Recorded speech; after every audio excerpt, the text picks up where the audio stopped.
extremely strong, and as you can see here once again, we just go deep into this fight, man. We kite out a little bit, then we go back in with the extreme speed, and look at these basic attacks, guys. I'm critting for so much with the scope lens. We're absolutely annihilating these enemies, and we keep jumping onto them. Yo, you're watching Shurkou, and we're gonna be playing some more Dragonite, and we're gonna be using that full melee moveset, guys. So we're talking extreme speed and outrage, and I'm gonna explain in a bit why I like to combine these two together and why I would recommend you to do the same if you wanna try out this full melee outrage style Dragonite. Before we do that though, make sure to subscribe, ring the notification bell so you don't miss any further Pokemon Unite content on this channel. Now let's get into it. First, let's get these held items out of the way. Still using the same ones as in my master guide for Dragonite. So scope lens, muscle band, and that body barrier. I think these three are all essential, especially for the outrage playstyle, because with outrage you can really make use of that scope lens and that muscle band. You will be critting for so much. You've already seen it in the intro. It is absolutely wild, and as you can see, we took it to the jungle once again. Now extreme speed usually not that strong early on. You really need to combo it with the outrage to get the full value, and you will see in a bit, as soon as I hit level 8, you will see the strength of that. But right now, as you can see, extreme speed, super long cooldown. Definitely this build leaves you much weaker, much longer than the Dragon Dance and Hyper Beam build. So I'm still standing by the point that I made in my master guide, but I think, you know, Dragon Dance and Hyper Beam is still going to be the superior moveset, but this one is very, very strong as well. And I feel like there's definitely going to be some situations where you would prefer this one, especially against teams that can't infinitely kite you. Stuff like Cinderace, if it takes the fire, what is it called? Flame Rush, I think. If it takes that, it can really just escape from you a lot when you're going for this melee playstyle, whereas something like a Gardevoir really can, you know? So yeah, as you can see, we go back to our jungle. We just want to farm up as much as possible. We need to hit level 8 as soon as possible and unlock the outrage, because what outrage does, it transforms all of your basic attacks into a charged basic attack, which makes your cooldowns go lower, right? That's why the extreme speed actually becomes viable. As you can see right now, 9-second cooldown, but we keep reducing it with the charged basic attacks, and as soon as we get that outrage, which we just got, we can just pop it, we can basic attack and keep reducing the extreme speed and the outrage cooldown.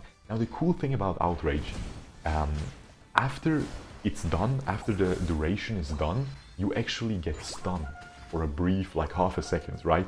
But if you, let's take a look at this fight, man. We jump in deep with our Unite move, we follow up with the extreme speed, and look at the cooldown going down on both extreme speed and outrage. I'm just permanently jumping onto the enemies, permanently outraging even more often, and we negate the stun of outrage, which is exactly what I try to explain right now.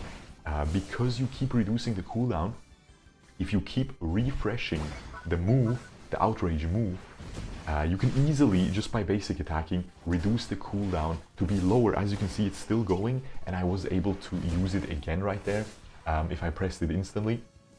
And that means, let's take a look at this team fight again real quick before I explain that. As you can see, we go super deep here. Unfortunately, we ended up going a little bit too deep, and the enemies are able to take me out. But that is good, because of course now I can explain the interaction. Again, every single basic attack is going to be a charged basic attack, so yes, they will also apply all those different charged bonuses, like they will heal every third one will stun, and every other third one will deal the bonus fire damage, okay? So it's really cool, but again, further reducing the cooldown on your extreme speed and that outrage, and yeah, again, because of that, your outrage is not going to stun you, because you can, before it actually expires, you can just press it again. But that really requires you to keep basic attacking throughout the entire duration. You saw it right there perfectly, right there 5 seconds ago. So again, this moveset super cool. I think it's really, really strong as well. I just think Dragonite is a little bit OP probably. All the new Pokemon are always extremely strong, and as you can see here, once again, we just go deep into this fight, man. We kite out a little bit, then we go back in with the extreme speed, and look at these basic attacks, guys. I'm critting for so much with the scope lens. We're absolutely annihilating these enemies, and we keep jumping onto them. And here, I end up not using my what's it called? My Outrage first, because I thought the Greninja will come into my range thinking that I'm a melee Pokemon. As soon as you use this build, the enemies will just think, okay, he's gonna permanently be outraged. But here, as you can see, I can use my range as well. So that's really important for this build, guys. Don't just always sit in the outrage form, because sometimes you won't be able to go into the melee range, and then just, you know, don't use the moves, so you can still use your ranged basic attacks, which is a really, really cool aspect of this build. We're able to get the Dreadnought, and again, guys, this is a Master Rank gameplay solo queue. We're just absolutely obliterating these enemies. Again, I really think Dragonite is definitely an S tier, super duper strong Pokemon. Not too obnoxiously OP though, so nothing to worry about. I don't think it's gonna be like the Greedent when it was released, like the Sylveon when it was released. I think it's more like it's Serena. Serena is extremely powerful, everybody knows that. But is Serena super OP? Is she super annoying to play against? I don't really agree. It's kind of like Blastoise, you know, when it came out. It was not when it came out, after the bug was fixed. It was really strong for like a month. It got nerfed now. It's still decent, but it wasn't super problematic. I think this could be it. But maybe the Dragon Dance Hyper Beam build is super OP in the end. Here we end up going way too deep here. I was an absolute Doombo. I thought I can just... This is when the arrogance takes over. Let me just skip this death timer of shame here. But yeah, again, I'm so excited, guys. You can see me smiling all the time because this Pokemon is exactly what I was looking for.